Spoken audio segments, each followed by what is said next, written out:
সকলকে স্বাগত। আমি প্রগতি শুরু করছি আজকের সংবাদ। বাম আমলে শুরু হওয়া অডিটোরিয়াম উদ্বোধন হচ্ছে 20 বছর পরে রাজ্যের মুখ্যমন্ত্রীর হাত ধরে। তবে উপস্থিত থেকে নয়, ভার্চুয়ালের মাধ্যমে উদ্বোধন হবে শালবনী থেকে। মঙ্গলবার তার উদ্বোধন হবে, আর তাতেই খুশি বেলদা সহ পাশাপাশি এলাকার মানুষরা। বাম আমলে শুরু হওয়া অডিটোরিয়াম উদ্বোধন হচ্ছে 20 বছর পরে রাজ্যের মুখ্যমন্ত্রীর হাত ধরে। তবে উপস্থিত থেকে নয়, ভার্চুয়ালের মাধ্যমে উদ্বোধন হবে শালবনী থেকে। মঙ্গলবার তার উদ্বোধন হবে, আর তাতেই খুশি বেলদা সহ পাশাপাশি এলাকার মানুষরা। উল্লেখ থাকে, বাম আমলে 2005 সালে বেলদায় অডিটোরিয়াম তৈরির কাজ শুরু হয়। বাম ক্ষমতায় থাকলেও 2005 থেকে 2011 সেই কাজ বেশি দূর এগোয়নি। এরপরে রাজ্যে পালা বদল হয় 2011 সালে, তারপরেও তেমনভাবে কাজ হয়নি। এরপরে 2021 সালের বিধায়ক হন সূর্যকান্ত অত্র। তারপর থেকে এই অডিটোরিয়ামটি কিভাবে সম্পূর্ণ করা যায় তার তৎপরতা শুরু হয়।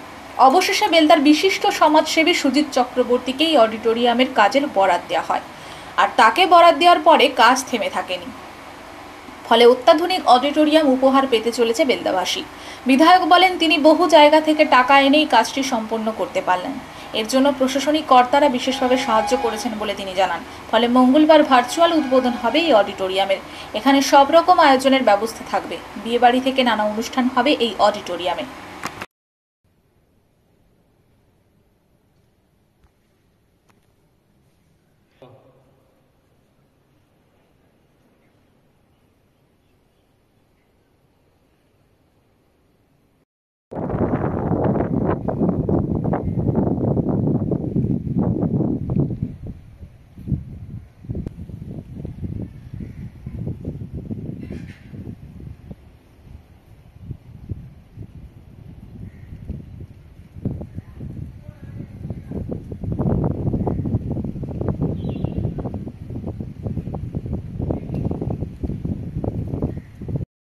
বলবেন বলার একটাই বিষয়, বেলদার মানুষের প্রত্যাশা দীর্ঘ সময় ধরে ছিল। 2005 সালে সিপিএম যখন গভর্নমেন্টে ছিল, ওই সময়ে শুরু করেছিল, কিন্তু তার পরবর্তী সময় শুধু ফাউন্ডেশন করে রেখে দিয়ে চলে গেছে। একটার সময় ফাউন্ডেশন ভেঙে ভেঙে পড়তে শুরু করে। আমি 2021 সালে বিধায়ক হওয়ার পর থেকেই আমি দায়িত্ব নিয়েছিলাম এবং তার অ্যাক্টিভ ভূমিকা গ্রহণ করে বিভিন্ন ফান্ড থেকে টাকা অ্যারেঞ্জমেন্ট করে আজকে সমাপ্তির পথে। তো আমার খুব ইচ্ছা ছিল যে এই অডিটোরিয়াম যেন মুখ্যমন্ত্রী উদ্বোধন করেন, সেটা আগামী মঙ্গলবার তিনি উদ্বোধন করবেন। এর আগের বারে যখন মুখ্যমন্ত্রী মেদিনীপুর এসেছিলেন, আমি অডিটোরিয়ামের সিচুয়েশন সম্পর্কে বলেছিলাম এবং আপিল করেছিলাম যাতে অডিটোরিয়ামে কিছু অর্থ বরাদ্দ করা যায়। তো তিনি এই বিষয়টা ডিএমকে দেখতে বলেছিলেন এবং ডিএমও তিনি সহযোগিতা করেছেন নানান দিক থেকে।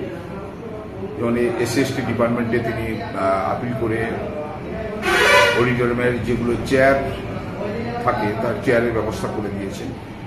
ফলে সব মিলিয়ে বিডিও, ডিএম, এসডিও, আমরা সবাই মিলে একটা ঐকান্তিক প্রচেষ্টার ফলে আজকে সমাপ্তির পথে বেলদা অডিটোরিয়াম, এবং আমরা খুশি যে বেলদার মানুষ আপাতত একটা নতুন কিছু দেখবেন, যে অডিটোরিয়ামের সৌন্দর্য, অডিটোরিয়াম যেটা কল্পনা বেলদার মানুষের ছিল না।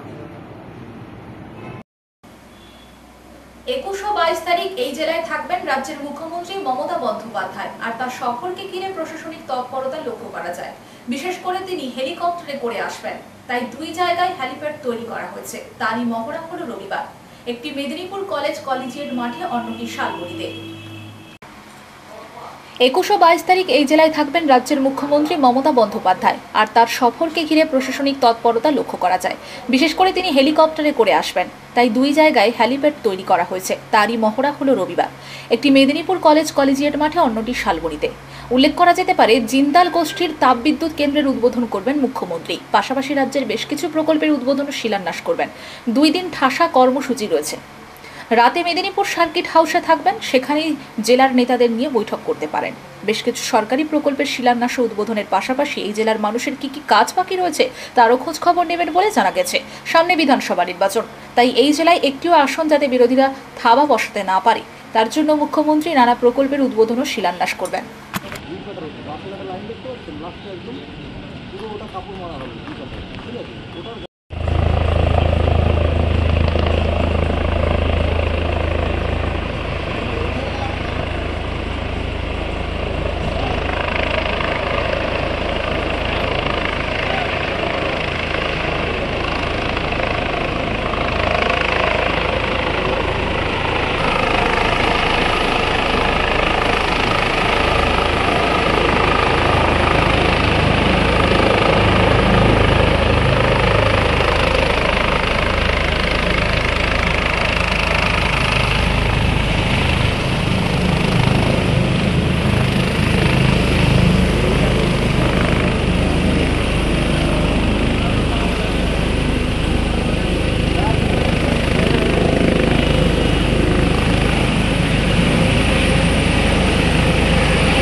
ঝাড়গ্রামের বেলপাহাড়ির মনিয়ারডিতে এক অজানা জন্তুর তাড়া খেয়ে জঙ্গল ছেড়ে লোকালয়ে চিতল হরিণ, পায়ে একাধিক ক্ষতচিহ্ন।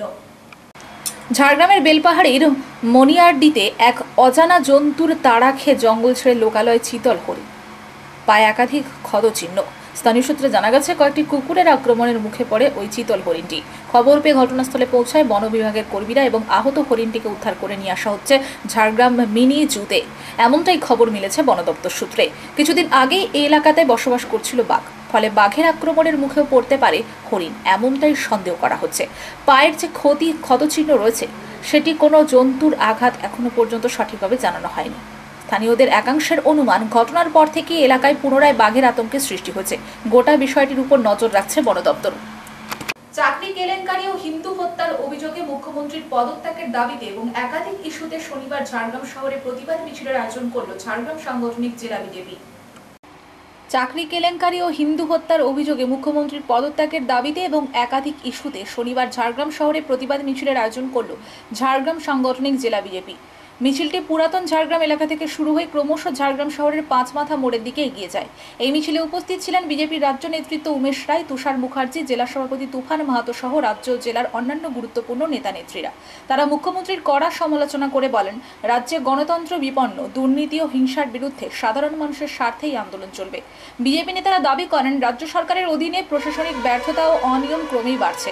সেই কারণেই সাধারণ মানুষ আজ রাস্তায় নামতে বাধ্য হয়েছে। মিছিলকে ঘিরে শহরে কড়া নিরাপত্তার ব্যবস্থা করে পুলিশ প্রশাসন।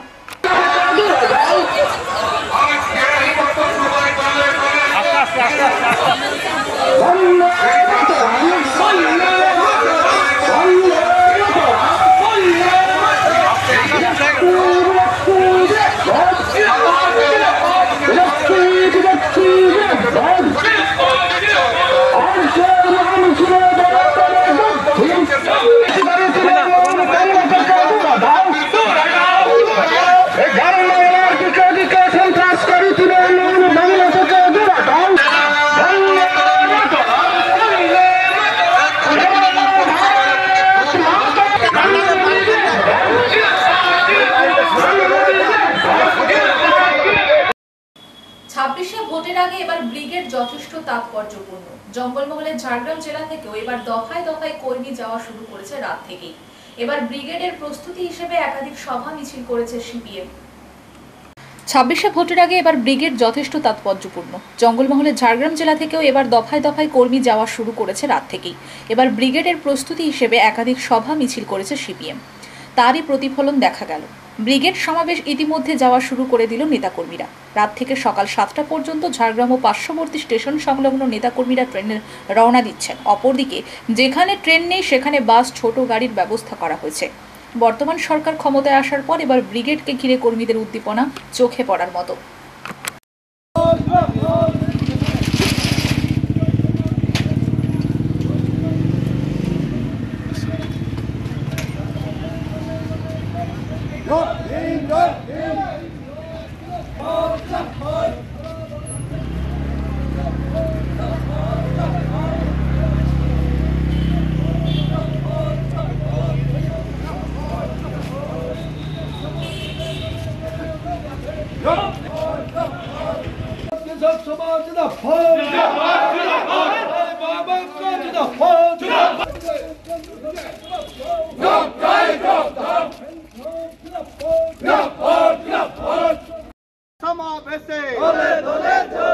চাকরি দুর্নীতির প্রতিবাদে আগামীকাল ব্রিগেডের সমাবেশে তৃণমূল বিজেপির দাঙ্গা লাগানোর পরিকল্পনার বিরুদ্ধে আগামীকালের সমাবেশে রাজ্য জুড়ে সাম্প্রদায়িক সম্প্রীতি রক্ষার স্বার্থে আগামীকালের সমাবেশে চোর তৃণমূলের বিরুদ্ধে আগামীকালের সমাবেশে দাদা দিদির সেটিং ভাঙতে আগামীকালের সমাবেশে দাদা দিদির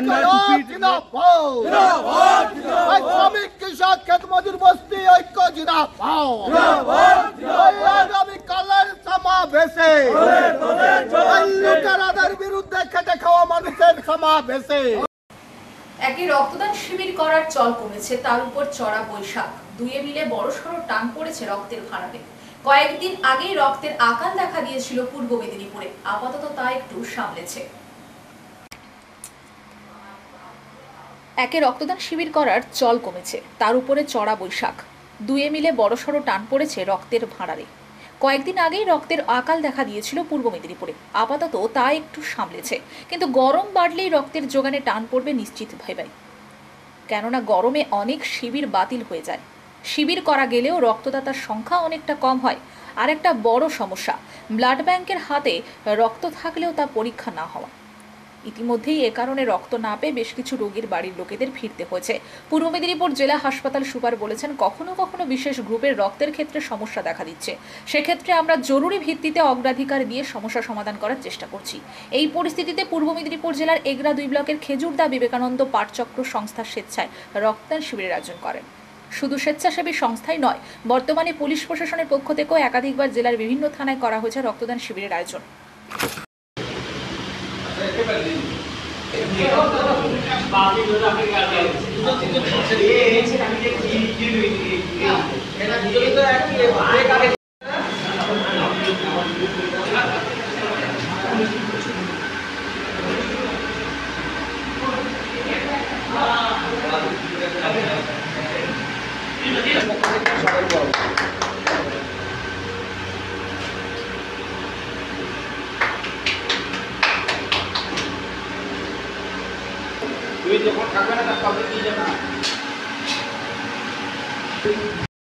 সংবাদ এই পর্যন্ত, নমস্কার।